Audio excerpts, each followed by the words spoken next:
આજે તો અચાનક જ પાર્ટીનું ઇન્વિટેશન આવી ગયું. મારો નાનો ભાઈ આવ્યો છે તો આજે એને ઓફિસમાં પાર્ટી હતી તો મને કે તારે પણ આવવાનું છે અને 10 મિનિટમાં રેડી થઈ જાજે. હવે પાર્ટીનું નામ સાંભળી અને ના થોડી પાડવાની હોય એટલે ફટાફટ હું પણ રેડી થઈ અને જલ્દી એશુને પણ રેડી કરી. પહેલા તો મને એમ થતું હતું કે ત્યાં તો હું કોઈને ઓળખતી પણ નથી તો ત્યાં જઈને કરીશ શું.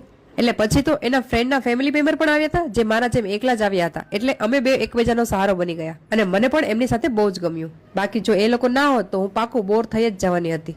ત્યાં પહોંચતા જ બધાથી પહેલા વેલકમ ડ્રિંકથી અમારું સ્વાગત કર્યું અને પછી એ લોકોની કઈ કઈ જગ્યાએ કેવી કેવી ટ્રીપ્સ હોય છે એનું બધું ઇન્ટ્રોડક્શન આપ્યું. તો આજે આ કંપનીના 3 વર્ષ પૂરા થયા છે તો એની એનિવર્સરી સેલિબ્રેશન હતું. એમાં સ્ટાફની સાથે સાથે ફેમિલી મેમ્બરને પણ ઇન્વિટેશન આપ્યું હતું. પછી એમના કંપનીના ઓનર્સે ઘણી બધી સ્પીચ આપી અને કઈ રીતે કંપની ગ્રો કરી એ બધું જ જણાવ્યું. ધીમે ધીમે મને પણ સાંભળવામાં મજા આવતી હતી પણ અમારા યેશુબેનને તો પછી નીંદ આવવા લાગી. એટલે મેં યેશુને સમજાવ્યું કે જો તું સુઈ જઈશ તો તને કેક નહીં મળે એટલે ફટાફટ ઊભી થઈ ગઈ.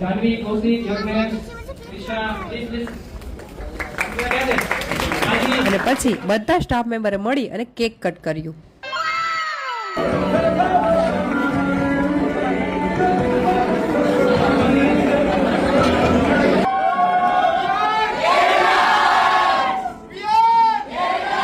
પહેલા તો મેં વિચાર્યું હતું કે મારે નથી જવું કેમ કે હું ત્યાં બધાને ઓળખતી પણ નથી તો ત્યાં જઈને શું કરીશ. પણ હવે એમ થાય છે કે ના આવી હોત તો મને અફસોસ થાય. આ બધા જ મોમેન્ટ હું મિસ કરી દેતી.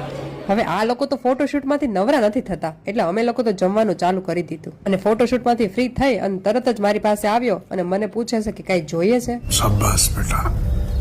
મેં કીધું મારે કાંઈ જોતું નથી, હવે તું પણ જમી લે. અને યેશુને તો કેક એટલું ભાવ્યું કે મેં ના પાડી તો આંટી પાસેથી કેક મંગાવી લીધું.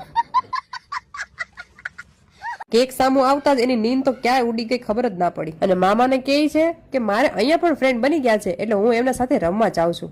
અને બહાર નીકળીને જોયું તો ધીમો ધીમે વરસાદ પણ ચાલુ હતો. ચલો મળીએ નેક્સ્ટ વિડીયોમાં. વિડીયો પસંદ આવે તો લાઈક શેર અને સબસ્ક્રાઇબ કરજો. બાય.